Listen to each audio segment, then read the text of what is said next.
আসসালামু আলাইকুম। আশা করি সবাই ভালো আছেন। আজকে ক্লাসে একটা প্রজেক্ট আমরা করতে শুরু করছিলাম, কিন্তু আমাদের সময়ে এডি স্যার আসার কারণে সেটা আর হয় নাই। সেটাই আমি ভিডিও রেকর্ড করে গ্রুপে দিয়ে দেব। সেই উদ্দেশ্যে ভিডিওটা শুরু করছি। শুরুতে আমি একটা একটা না দুইটা টেক্সট নিয়ে নেব।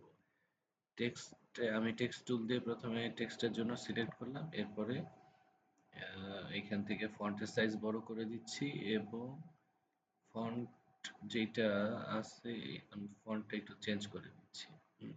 একটু বোল্ড হলে ফন্টটা একটু বোল্ড হলে ভালো হবে। আচ্ছা, এখানে অপশনটা দিচ্ছে না। এইটাতে এইটাতে বোল্ড আছে। আচ্ছা, লিখে দেখি। সবগুলো বড় হাতে লিখছি। টেক্সট ওকে। আমি এরপরে সিলেকশন টুল নিয়ে এইটাকে আবার কপি করলাম। অল্টার ধরে রেখে ক্লিক করে যদি ডানে একটু সরাই তাহলে এটা কপি হয়ে যাবে। আবার ডাবল ক্লিক করে এটাকে এডিট করে ফেলবো। ঠিক আছে, আমি দুইটা টেক্সট নিয়ে নিলাম।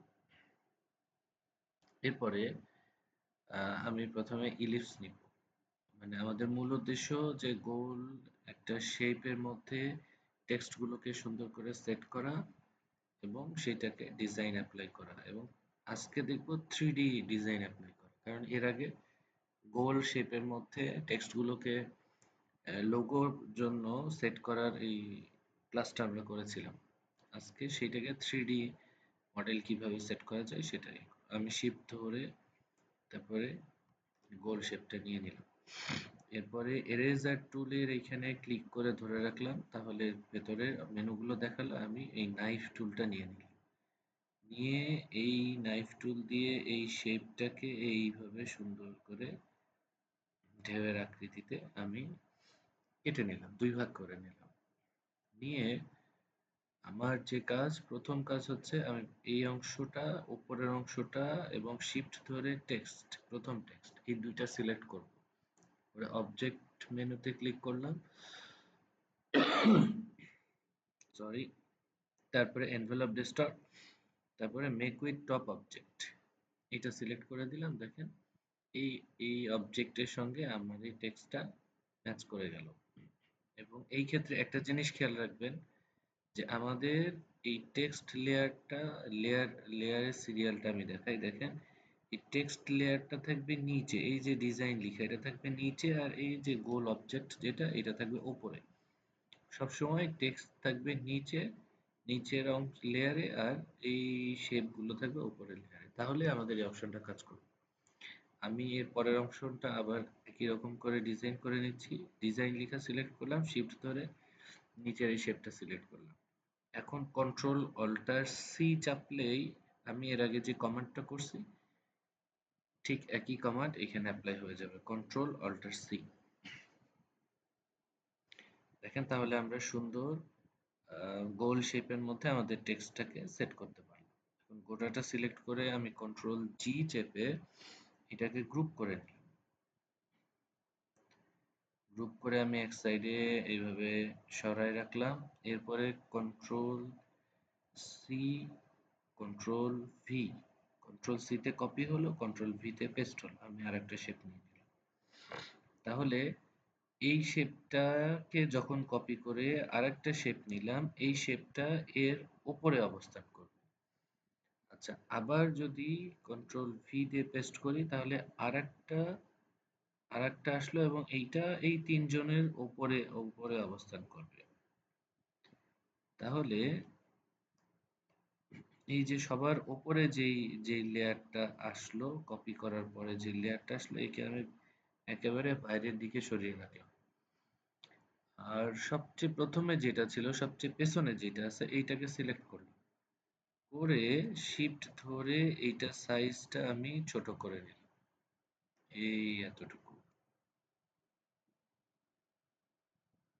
এবং এইটার আমি ফিল কালার দিয়ে দিচ্ছি এইরকম, এইটাই অ্যাপ্লাই করে দেব।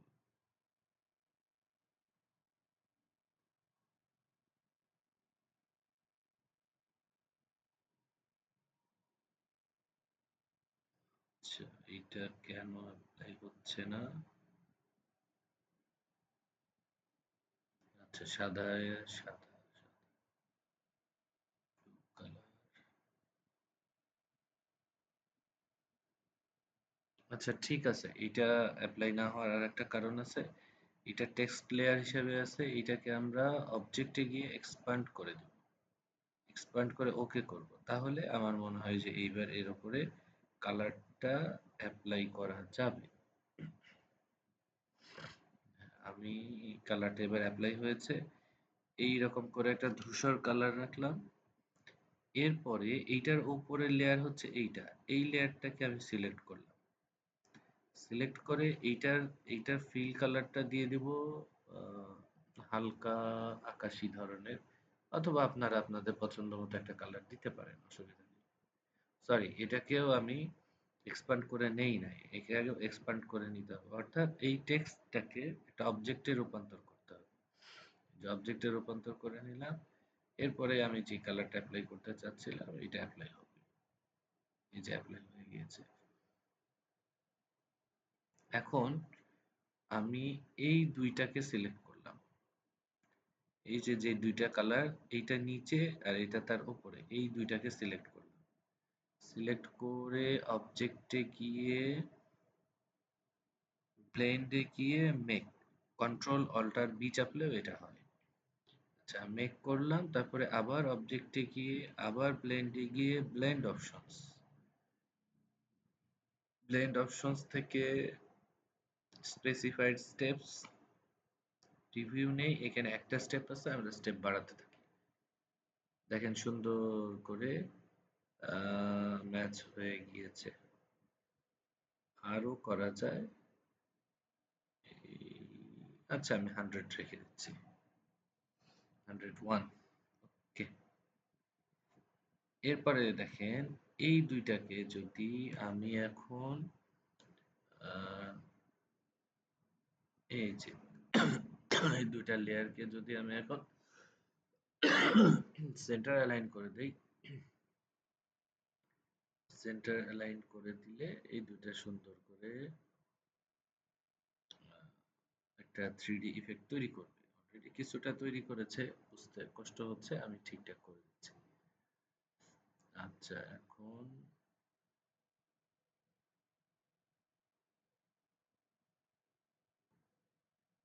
এইটাকে ট্রান্সফার করতে হবে।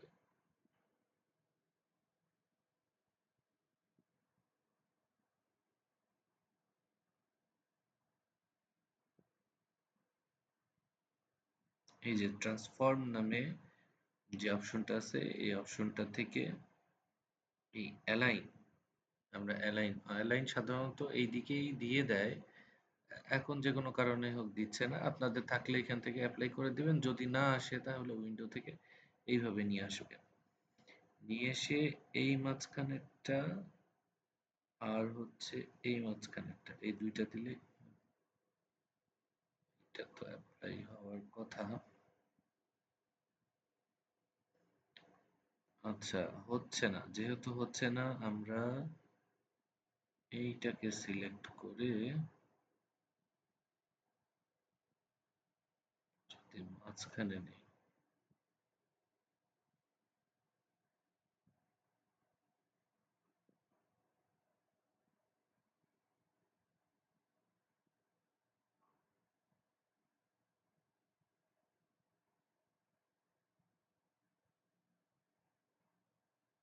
এই যে এখন মাঝখানে আসলো, দেখেন এখন একটা ইফেক্ট দেখা যাচ্ছে। আমি প্রথমে রাইট ক্লিক করেছি, রাইট ক্লিক করে আইসোলেট করে নিয়েছি। আইসোলেট না করা পর্যন্ত এই ইফেক্টটা কাজ করছিল। এখন দেখেন এইখান থেকে সেন্টারও হচ্ছে। ঠিক আছে, এইবার আমি বাইরে ক্লিক করে দিলাম। আইসোলেট করার নিয়ম হচ্ছে এই যে ভেতরে যেটা, এটাকে ডাবল ক্লিক করলে আইসোলেট হয়ে যায়, আবার বাইরে ডাবল ক্লিক করে দিলে আইসোলেশন ব্রেক হয়। ঠিক আছে, এরপরে এখন আমি আবার এইটাকে আবার এখানে প্লেস করে দেব। প্লেস করে দিলে এর সঙ্গে এইটা ভালোভাবে ম্যাচ করছে না। আমি সেন্টার করে দিই, সেন্টার করার পরেও ইফেক্টটা আমাদের ভালোভাবে চোখে পড়ছে না। সেক্ষেত্রে আমরা যেটা করতে পারি এইটার কালারটা চেঞ্জ করে নিতে পারি। অবজেক্ট এক্সপ্যান্ড করে এইটার কালারটা যদি আমরা হোয়াইট, প্রথমে হোয়াইট অ্যাপ্লাই করে দেখি। দেখেন এই হোয়াইট অ্যাপ্লাই করার পরে এখানে কিছুটা এর ইফেক্টটা বোঝা যাচ্ছে। আমরা এইটাতে যদি একটু স্ট্রোক দিয়ে দেই তাহলেও কিছুটা বোঝা যাচ্ছে, কিন্তু থ্রি ডি ইফেক্টটা এখনো স্পষ্ট হয় নাই। আমাদেরকে কালার গুলো এখন এই যে ভেতরের কালার, যে কালার গুলো আছে এই কালার গুলোকে চেঞ্জ করে দিয়ে দেখতে হবে। আমি একটু ডিপ কালার দিয়ে দেখি যে ইফেক্টটা কেমন আসে। দেখেন এই যে ভেতরের ছোট যে শেপটা ছিল এইটাতে ডিপ কালার দেওয়াতে এটার ইফেক্টটা সুন্দর চলে আসছে। আমরা একটু অন্য কালারও দিয়ে দেখতে পারি। না, আমার মনে হয় যে ডার্ক ডার্ক যে কোনো ডার্ক কালার এইটাতে ভালো ইফেক্ট ফেলবে। এই যে যখন আমি ডার্ক করে দিচ্ছি তখন দেখেন এই থ্রি ডি ইফেক্টটা সুন্দরভাবে আমাদের সামনে চলে আসছে। এখান থেকে আপনারা একটু একটু করে কালার চেঞ্জ করে দিয়ে ইফেক্টটা আরো সুন্দর করে দিতে পারবেন।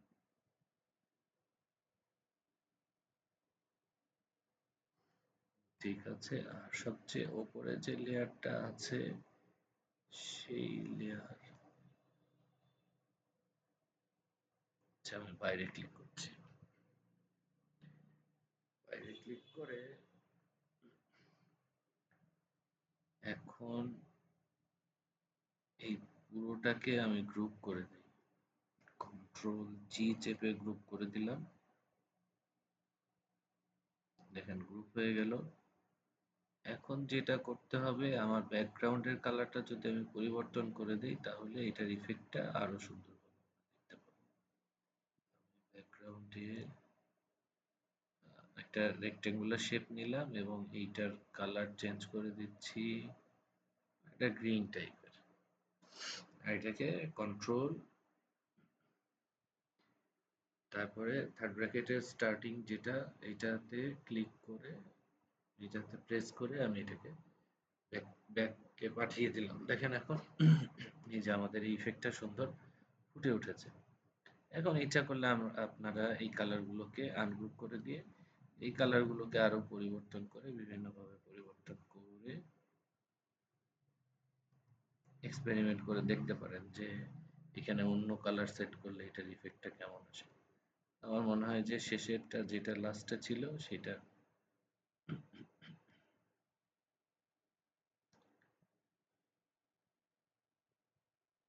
এই যে এই লেয়ারটাকে আমরা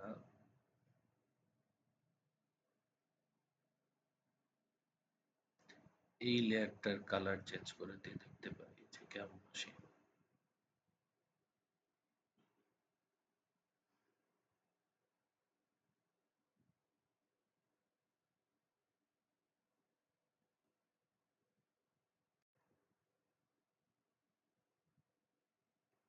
আচ্ছা এটাকে লক করে দিতে হবে, লক করে নেওয়ার জন্য এটা ঝামেলা করছে। এই যে এটা এখানে আমি ক্লিক করে লক করে দিলাম, এখন আর ঝামেলা করবে না।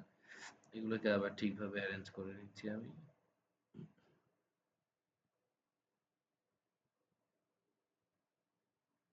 দেখেন এখন ইফেক্টটা সুন্দর বোঝা যাচ্ছে। আপনারা ইচ্ছা করলে এই যে উপরে যে সাদা লেয়ার আছে সাদা লেয়ারটার কালারও চেঞ্জ করে দিয়ে দেখতে পারেন।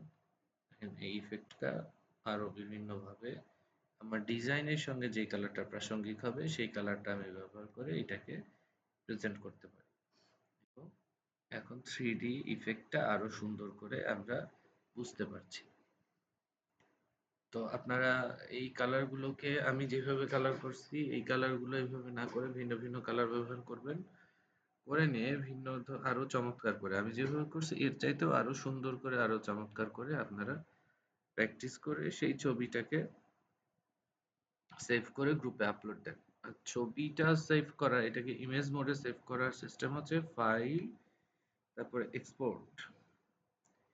এক্সপোর্টে গিয়ে এইখান থেকে আমি ডেস্কটপ সিলেক্ট করে দিয়েছি। তারপরে এইখান থেকে সেভ অ্যাজ টাইপ, এখানে জেপিজি, এখানে একটা নাম দিয়ে দিছি, এফএফ নাম দিয়ে দিলাম। তারপরে সেভ।